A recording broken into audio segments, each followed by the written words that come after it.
Assalamualaikum warahmatullahi wabarakatuh. Apa kabar sahabat TBN? Bagaimana puasanya hari ini?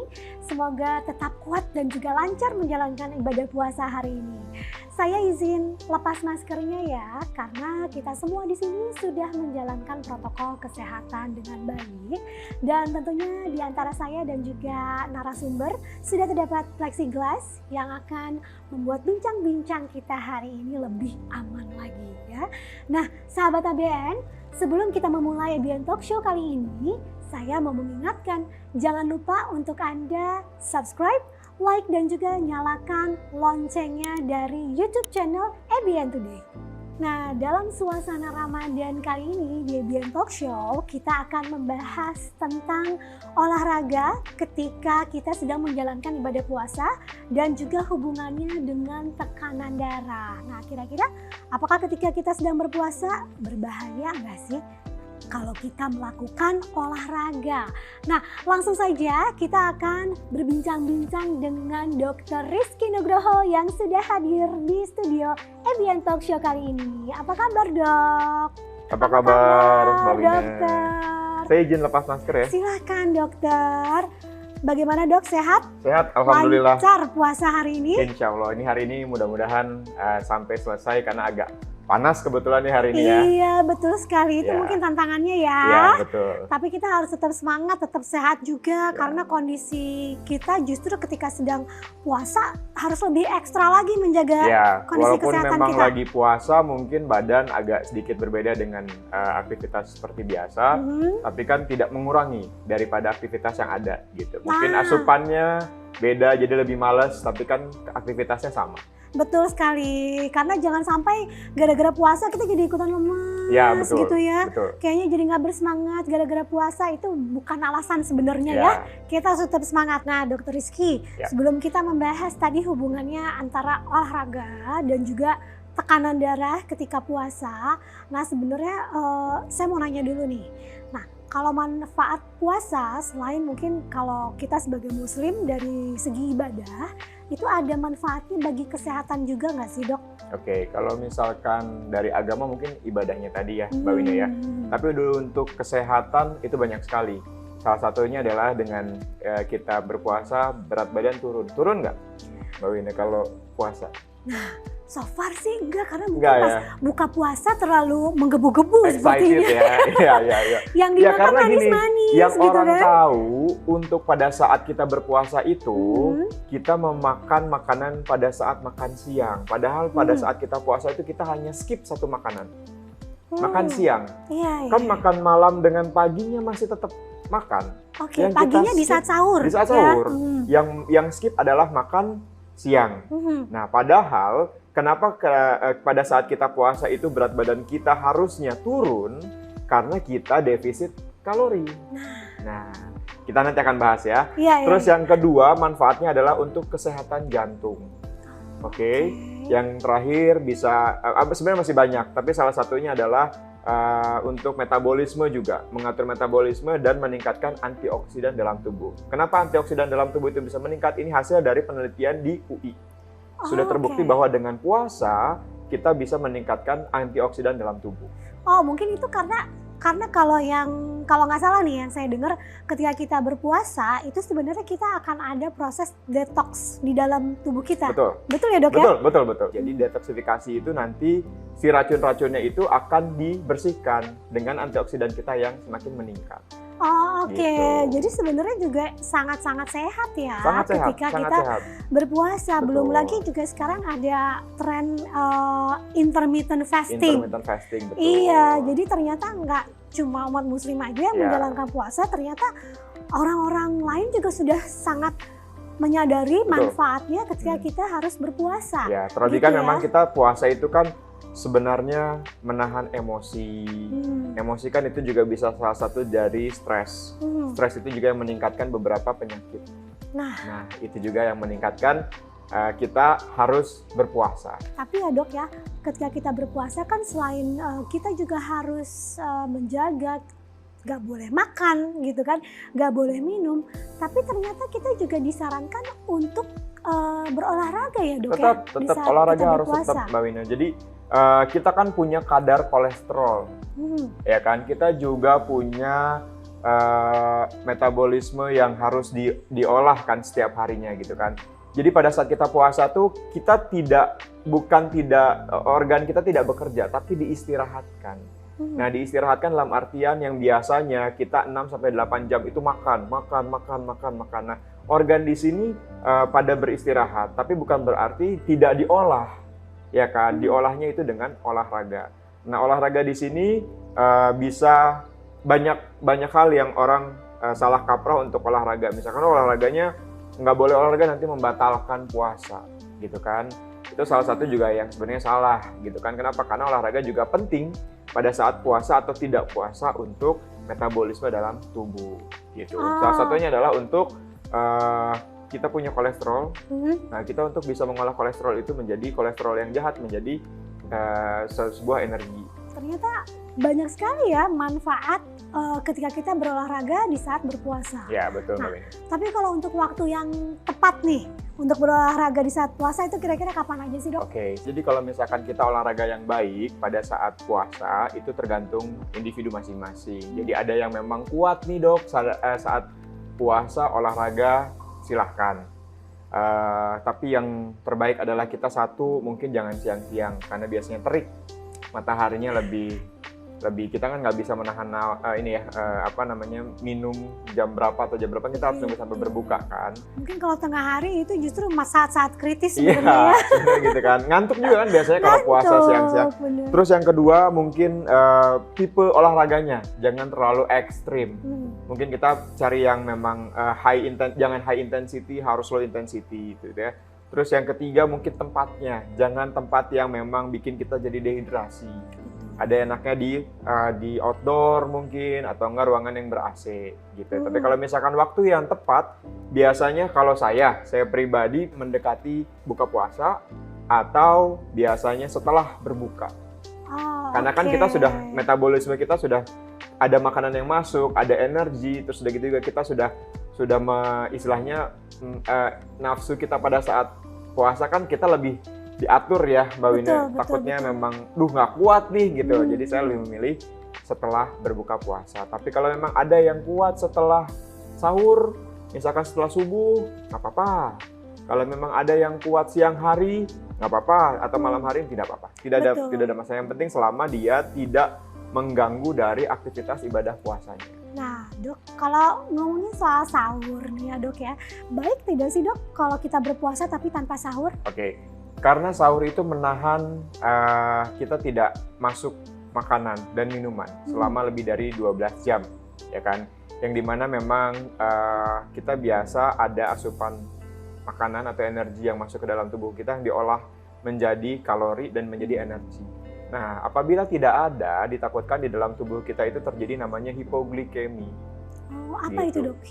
Hipoglikemi itu gula darahnya rendah gitu. Jadi kayak misalkan kita kekurangan energi untuk kita beraktivitas sehari-hari gitu, karena kan makanan itu dirubah menjadi kalori dan menjadi energi kan. Nah, kalau misalkan kita tidak ada asupan makanannya, sementara aktivitas kita tidak berkurang, yang ada nanti kita terjadi namanya hipoglikemi itu. Kita kekurangan energi, kita kekurangan asupan dalam tubuh kita, yang nanti kita jadi lemes, kita malah jadi pucat, tidak semangat untuk melakukan aktivitas. Nah, itu yang sebenarnya membahayakan pada saat kita puasa tanpa sahur, gitu, Mbak Winnie.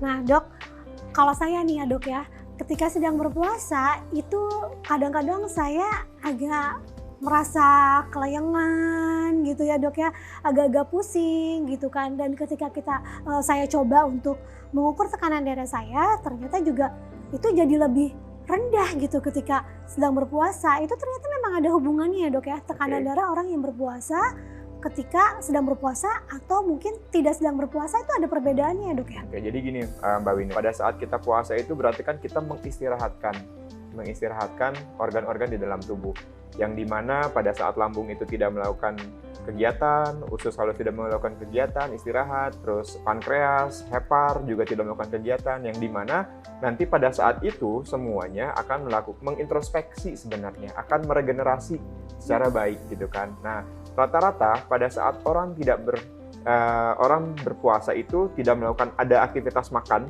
yang dimana nanti itu akan menurunkan daripada kadar kolesterol, kadar darah tinggi. Biasanya kan kalau misalkan Mbak Wina mau ke lab, saya mau cek kolesterol nih, dok, harus puasa dulu ya 8 jam. Nah, fungsinya apa? Apabila pada saat kita berpuasa, itu tensi masih tinggi, berarti kita pure, real, hipertensi. Apabila pada saat kita berpuasa dia turun, oh berarti karena gaya hidup.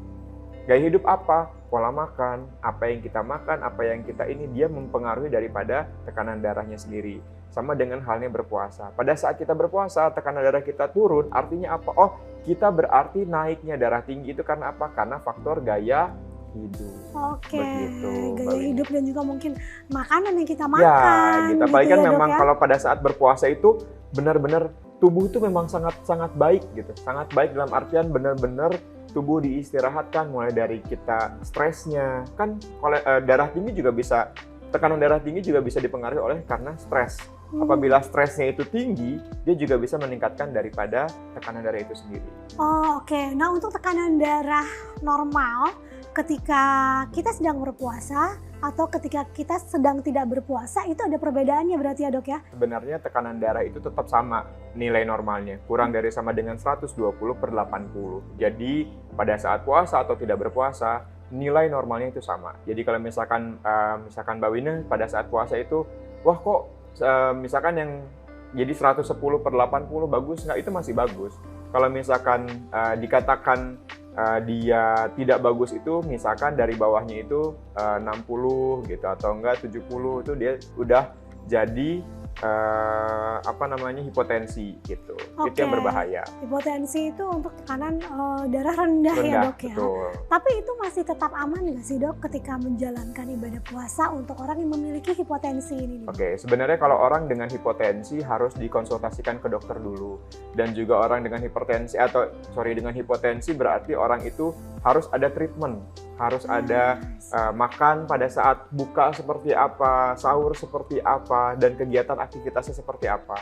Jadi pada saat orang-orang dengan sesuatu hipotensi itu harus dikonsultasikan terlebih dahulu dengan dokter.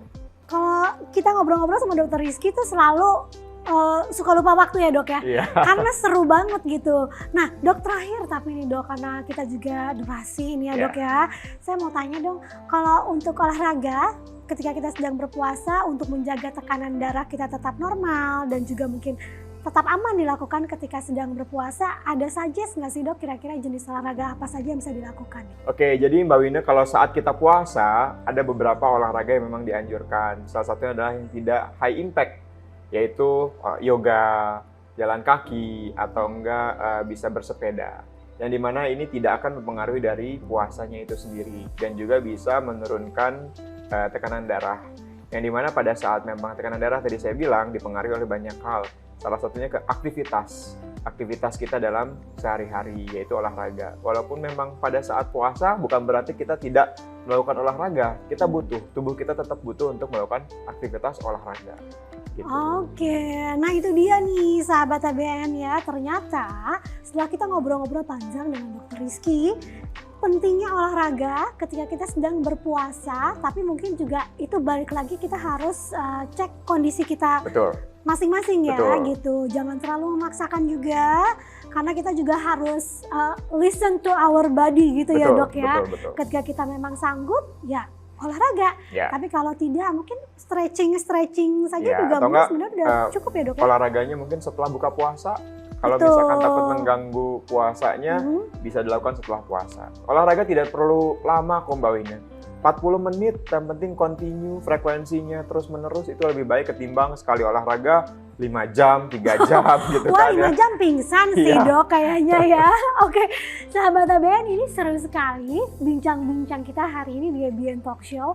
Tapi ternyata sayang sekali nih ya, kita sudah hampir mendekati penghujung acara di ABN Talk Show kita kali ini.